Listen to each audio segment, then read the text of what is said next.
Nation, it's mailbag time. I'm Mitchell Renz, host of the Raiders Report, and today's show was filmed on Chuck's birthday, December 31st. If you guys want to spam Chuck down below, that's my guy right there. Next live show that we're going to be doing is going to be Sunday, January 5th at 3 p.m. Eastern Time, an hour 25 before the Raiders and the Chargers get kicked off in Week 18, so you make sure you better show up. If you're not here, it's all good. You know what? It's not okay.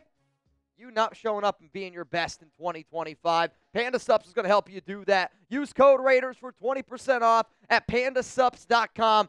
It's the products I use to get into the shape that I need to get into for my wedding, and I think that you guys would really enjoy them as well. Let's go to Bird Person. What a name. Shout out to Rick and Morty. If you were to trade Aiden O'Connell, what draft compensation do you think that we would get?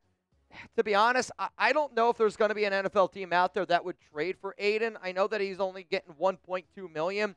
I'd say at best you're getting like a 6th-round pick. And I know what Aiden has proven, but there's not a lot of NFL teams that need a quarterback that would go out and try to trade for Aiden. I think if anything, a team that would trade for Aiden would be more of a team that's looking for like a backup quarterback that they could put behind a young rookie that they ended up just drafting. Here's the thing, though. If I'm the Raiders, I don't really want to trade Aiden. I want to keep him at $1.2 million because whether that's a starter, don't want it to be, or whether it's a backup, Aiden's a great backup at $1.2 million. Let's go to Patrick B. With all the holes we have on both sides of the ball, I don't want to trade years' worth of picks for one of those two quarterbacks, talking about Shedeur, talking about Cam Ward. Lots of excellent players in the draft. Let's fill the holes. I don't disagree. This is one of the reasons why I said I think a lot of Raiders fans out there that don't want Cam Ward and don't want Shedeur Sanders should be a little bit nervous about the Raiders potentially trading up. I know when I do trades, people think that I'm like reporting on a trade. I'm not reporting on a trade. If anything, I give my idea of what it would cost, and I do. I think it would end up costing the Raiders your 3 picks this year, your 3 first picks this year, 2 picks next season, a first and a second, and a high-caliber player of Colton Miller. I don't think it's going to cost as much what it did last season to go get Caleb, Jaden, because those quarterbacks are a little bit higher thought of. But it's still going to cost you an arm and a leg, and for the amount of holes that the Raiders have, I think if you're the silver and black, you're going, are we going to spend big in the draft, or are we going to spend big in free agency? You got to make a choice. Let's go to Nick Sanchez. What's up, fellas? Happy New Year. And any rumors about the Bucs OC Liam Cohen being a head coach candidate for us? I heard that, but don't think that it's true. You know, I think that it's okay to hear rumors and at least, like, wonder if it's true. Like, anything could be true at this point. That's why, like, I get so upset at times when people are like, oh, this guy's just talking about rumors. It's important to talk about rumors. It's important to talk about all of the what-ifs because as soon as you find somebody that thinks that they know everything, I mean, you shouldn't watch that person anymore. Can Liam Cohen be an option? Sure. But Mike Vrabel is option A, and if Mike Vrabel says no, then there's going to be some other options on the table. But I would say that there is a 1% chance that Liam Cohen is our head coach next season. Let's go to SSG. Our running back room sucks, Mitch, so don't get any other quarterbacks. Do you draft Ashton Jeanty? I think Jeanty is the best running back in this year's class, and I would tell you, SSG, if you haven't, go check out my mock draft that's going to be coming out this week. The problem with Jeanty, it's not so much Jeanty. We go right back to the Josh Jacobs argument, where I hate when people say, oh, the Raiders should have brought back Jacobs. Look at what he's doing in Green Bay. Jacobs isn't doing what he's doing in Green Bay, what he's doing with the Raiders. You need to have a good offense, a good offensive line, a good quarterback, and then you go find that running back. Like, the running back needs to be the missing piece to get all the wheels in the cog going. Like, look at Saquon Barkley on a bad football team on the New York Giants. And then look at Saquon Barkley on a good football team like the Philadelphia Eagles. Look at Derrick Henry on a bad football team like the Titans the year before. Look at Derrick Henry on a good football team like the Ravens. It can't just simply be this running back special. Is Ashton Jeanty special? Yes. But I'm worried Ashton Jeanty would look average on a bad Raiders football team. Let's build up the team, and then let's go get a running back. Let's go to Patrick. Will Sunday be AP's last game with us? Oh, man, I do really think it is. And it's one of those kind of bittersweet situations because I do want the Raiders to go out and hire a new head coach. But at the same time, I do think that AP did get a little bit of shorthand of the stick. I don't think that he did a good job with the hand that he was dealt. But if I was a betting man, I would say yes. Antonio Pierce's last game as the head coach of the Las Vegas Raiders is going to be this Sunday, Week 18, against the Chargers. And if you guys want please hit that subscribe button, turn on those notifications. Make sure you pull up with Jeremy Chuggs and I. We're going to be going live again an hour 25 early, just to tailgate party and just to send off this season maybe on a high note. But this is going to be the pinned comment on today's show. Give me a yes or give me a no. Will Sunday be Antonio Pierce's last game as a Raiders head coach? My answer coming up after this YouTube ad break. I'm going to say yes, this is going to be the final year for AP. It's going to be Mike Vrabel in 2025.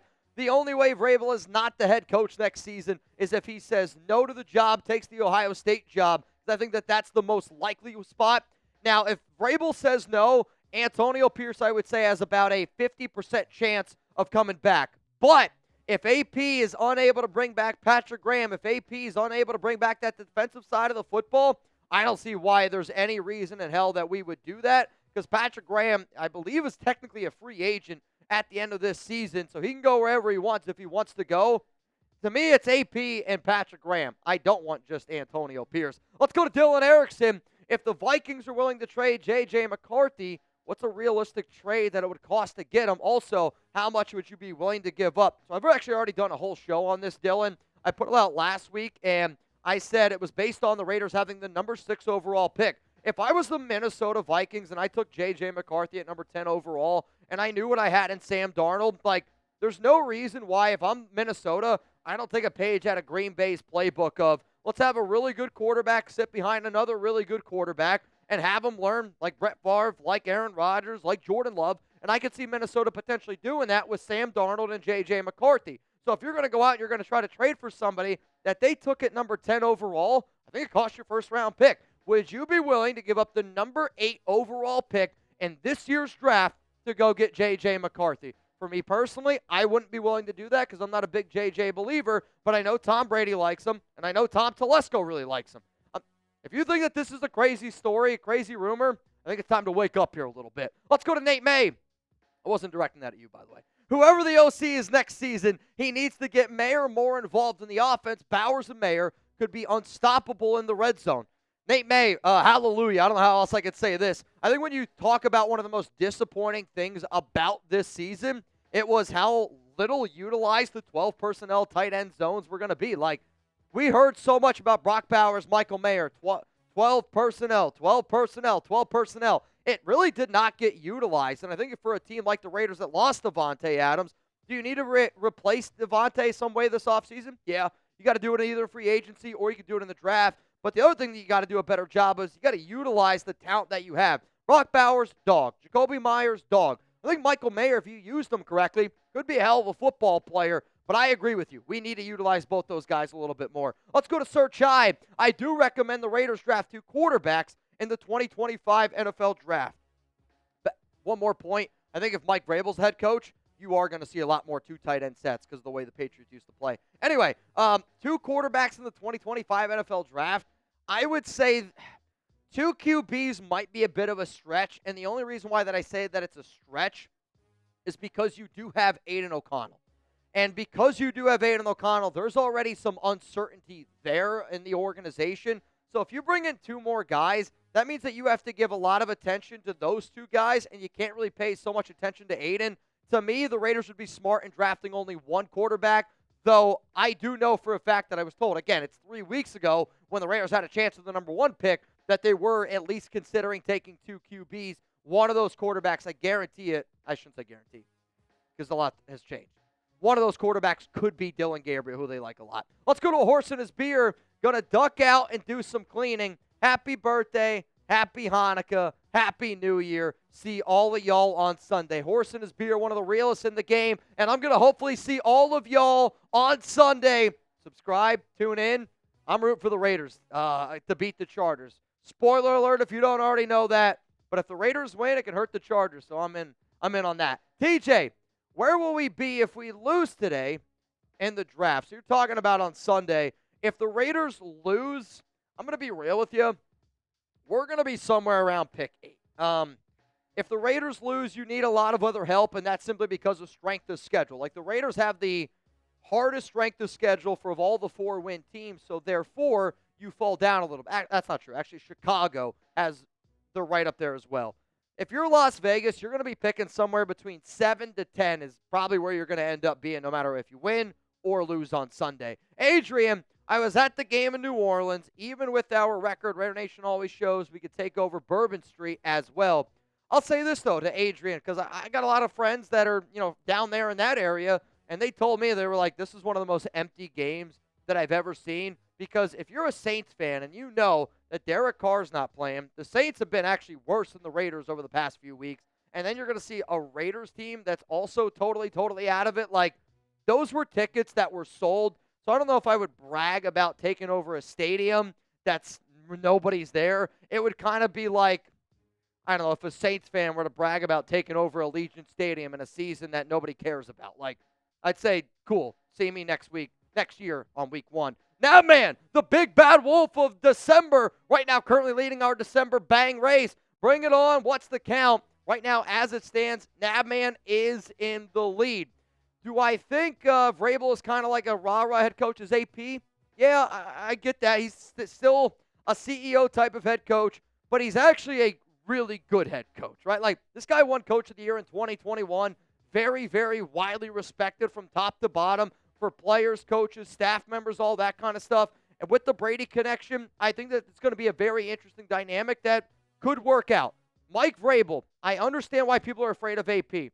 That shouldn't make you afraid of a guy like Vrabel. To me, Vrabel is kind of like a Greg Maddux, where he's not going to wow you calling plays on offense, calling plays on defense, but the guy's going to spot up, and he's going to get a lot of dudes out because he's got it up here. And I think a lot of coaches, to me, I wouldn't say Mike Vrabel is an Antonio Pierce. I would say Mike Vrabel is a Mike Tomlin, where when he walks into a room, he commands respect, and he's going to get respect. And even though he doesn't call plays on offense or defense, Mike Vrabel's kind of got that grandpa in him, where when my grandfather would walk into a room, he'd command the room. Why? Because people demand respect. Patrick B., if AP is no longer the head coach and PG leaves, could AP be a DC instead of head coach? I hope not. And I do think that Antonio Pierce is a good coach. Let me be very clear. I think Antonio Pierce is a good coach in the NFL. I just don't think that he's cut out to be a head coach. I also don't think that he's cut out to be a defensive coordinator. I think, to me, when you look at what AP is really good at, he's a hype man. And that's what he is, right? Like, when he had the ball in his court to make big-time decisions, I think he fell a little bit flat on that. But if you need a hype man, and I think that's the perfect position for a linebackers coach, for a guy that understands special teams, like, he's going to get more opportunities. But I don't think that he's defensive coordinator, head coach type of material. He's a great coach to have on your coaching staff. So do you want the Raiders to bring back Patrick Graham? I want you to type B for bring back or type L for let walk. I know that it's not very likely that PG returns next season based on some of the things that I've heard.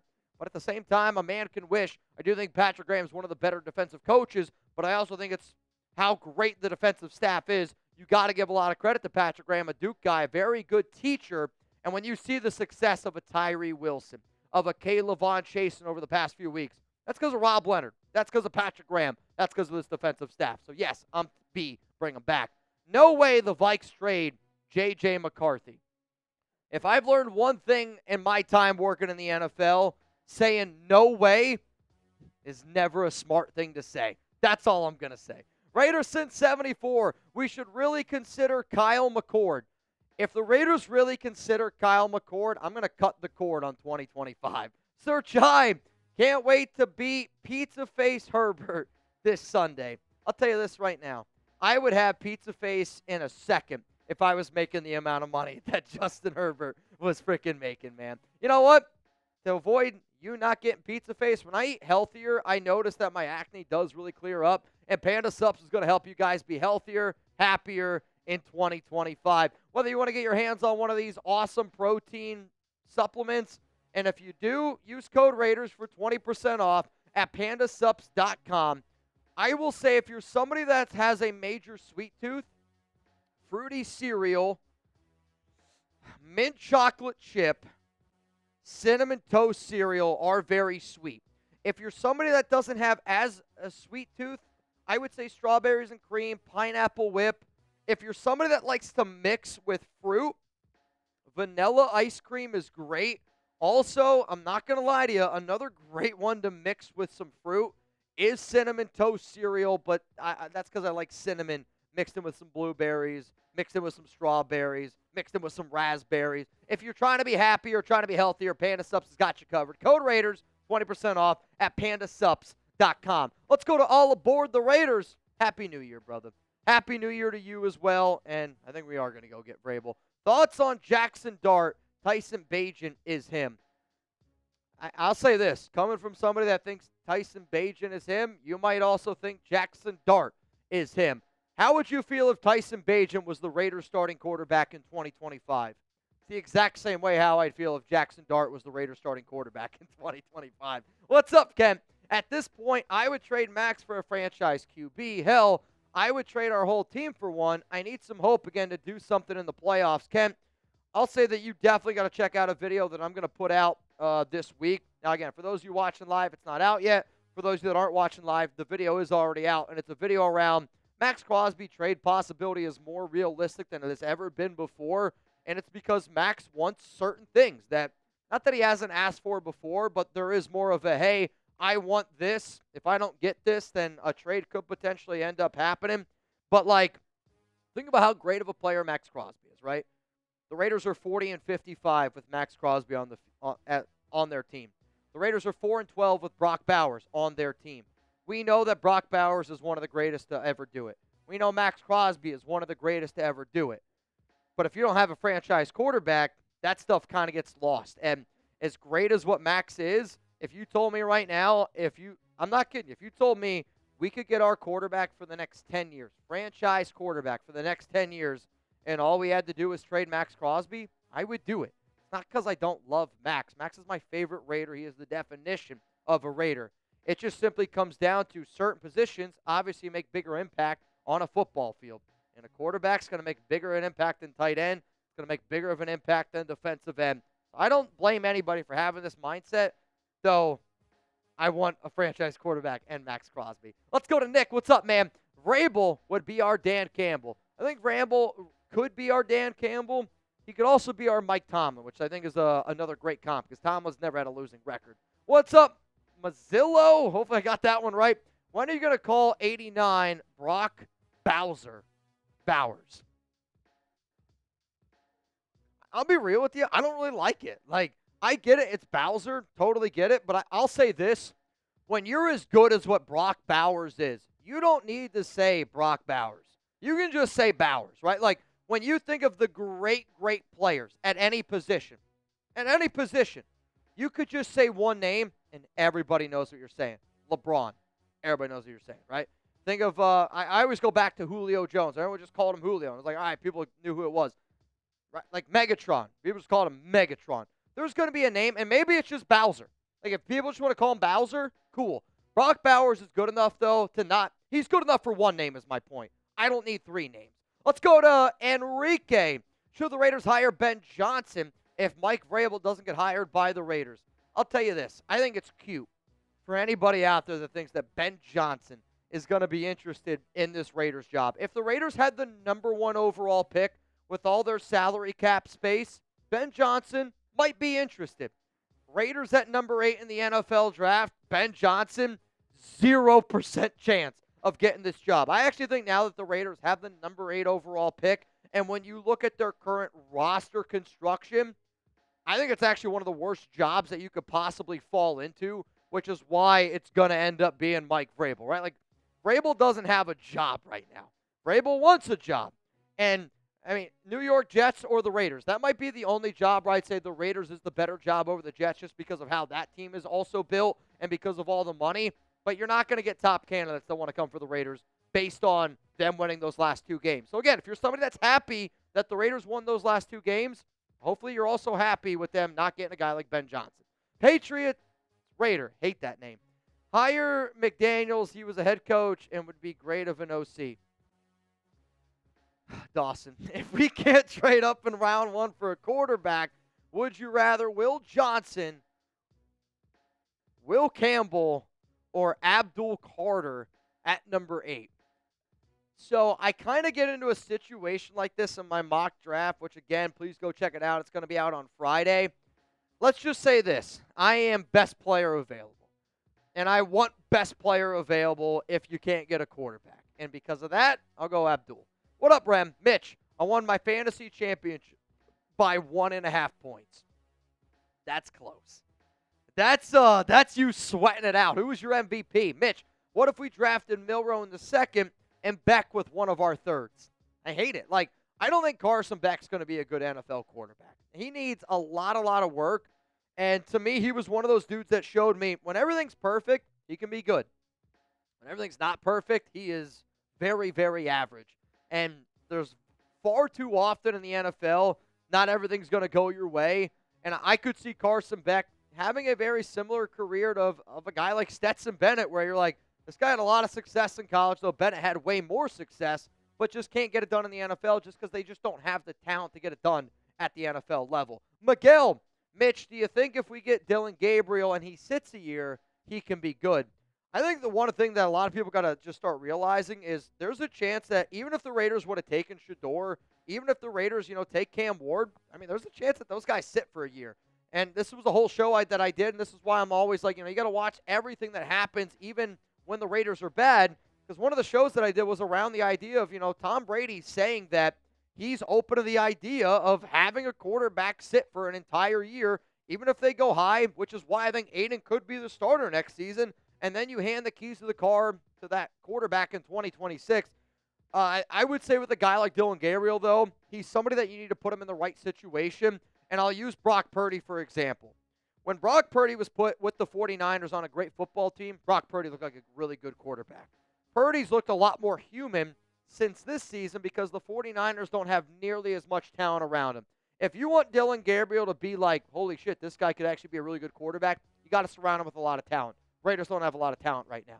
If you're going to just throw him out there to the fire, he's not going to get the job done. If you let him sit for a year or two and then you put him into a system where you got all these other pieces and you just need him to go out there and execute that system, he's going to be able to get it done. Like, to me, Dillon Gabriel and Bo Nix are very, very similar. I do think Bo Nix is a better NFL prospect than what Dillon Gabriel is, but at the same time, those guys have been able to show coming out of college that they can execute systems. Let's go to Brian. What up, Brian? Do you think it's possible that Sanders slides a little, moving from 8 to 3 to 5 isn't as expensive for us to trade up? I do think that there's a chance. I will say this. Dion had some interesting comments that he made on Monday about, like, don't listen to a lot of these people just blowing smoke. I know that Dion watches this show. I know Dion likes some of the videos that I've made about Shedeur going to the Raiders. I mean, he's literally liked these videos on my social media, and I've talked about it before. But to me, I do think Cam could slide. I do think Shedeur could slide. But I think the only way that they do slide is if it's like Dion and Shedeur go, he's not going to Cleveland. He's not going to Jacksonville. He's not going to fill in the blank. And some of those teams are going to let that kid slide and slide and slide. I mean, we'll see. I mean, we could even have a draft like a first quarterback's pick like Kenny Pickett, not until, I don't know what, pick 19, pick 20. I think that would be crazy. I do think that both Shedeur and Cam go in the top 10. I think they both go in the top 5 just because teams get desperate at the quarterback position. But I think another team that you got to think about is the New York Jets. New York Jets, they're going to be looking for a QB. They're right in front of the Raiders. Let's go to JC the Raider. Will the Raiders bring back Ameer? So Ameer Abdullah is going to be a free agent this offseason. If Antonio Pierce figures out a way to save his job and figures out a way to return next season, I'll say Ameer Abdullah is a Raider. If Antonio Pierce isn't back, I don't think that they're going to bring him back. Now, has he been great over the back half of the season? Yes, he has. He's been amazing. He just had 115 rushing yards, his first ever 100-yard rushing performance in his 10-year career. I mean, Ameer's out there doing a lot of the things that you would want from somebody as a veteran to be a team leader and a team that's 2-12. Don't get me wrong, I'm Team Tank, but like from the player, locker room, coaching side, you want a guy like Ameer Abdullah to hype everybody up. I would say if it was up to me, I wouldn't bring him back. Now, if you can bring him back on a minimum like $1.2 million deal, move on from Zamir White. Sincere McCormick's obviously a little bit banged up here. You need to add some running backs in the draft as well. But if you want to add a cheap veteran at the vet min, sure, I'm open to the idea of Ameer Abdullah. Now, reminder one more time before I get out of here, I want you guys to pull up with me on Sunday, Raiders, Chargers. It's kind of hard to believe. It's the final watch party of the entire season. But I'll also say this, I've never been more excited for a Raiders season to end than this season. But we're going to have a lot of fun. Make sure you pull up. Make sure you're ready to party because as far as I'm concerned, it's going to be a Raiders rooting against the Chargers.